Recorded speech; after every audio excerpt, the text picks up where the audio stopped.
another 10 to my order and drove it all back to his place. The look on Ezra's face when we walked in with the first load of pumpkins was only slightly less memorable than the look on Kai's face when Aaron informed him we'd all be carving pumpkins before Halloween. I smiled at the dozen jack-o'-lanterns arranged in clusters around the pub, their glowing orange faces grinning or scowling, or, in the case of Kai's single pumpkin, staring disapprovingly. How a pumpkin could convey ultimate displeasure, I didn't know, but Kai had achieved it to great effect. I might have laid the guilt trip on too thick when I begged him to carve just one little pumpkin, or else Halloween will be ruined. Somehow the jack-o'-lanterns had led to orange and black paper streamers, which had mysteriously appeared on my bar top one afternoon. What else was I supposed to do except decorate the pub with them? Then Aaron had shown up with a box full of fuzzy, posable bats, which now hung from the ceiling.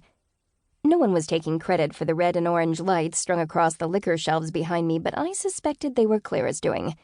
And then, even more mysteriously, everyone started talking about the Halloween party and asking me what the plan was. I wasn't planning a party. I'd never intended to plan a party. Footsteps thudded down the stairs that led to the building's 2 upper levels.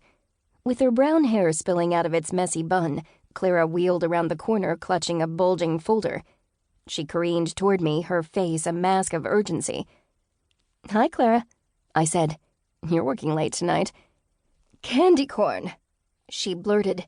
"We need candy corn for the party. It's not Halloween without candy corn."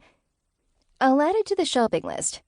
I pulled a paper out of my apron pocket and added candy corn to the everything I forgot during my last shopping trip list, then frowned at her. "You're worrying about the party, aren't you?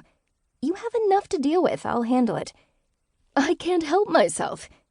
With that crisis averted, everything with the assistant guildmaster was a crisis. She set her folder down and slid onto a stool. "I can't remember the last time we celebrated Halloween as a guild. It'll be a full house. A lot of guildeds are bringing family members or dates." Yes, I'd firmly and clearly told everyone I wasn't planning an event of any kind. But had they listened? Did they care? No.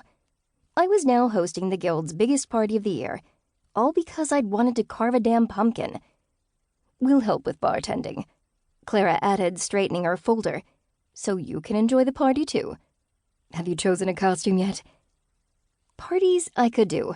Candy was awesome, decorations were fun, but I hated dressing up.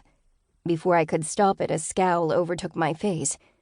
Aaron wants to go as Jane and George Jetson because they're both redheads, but Kai wants us to go as 2 characters from Mad Men.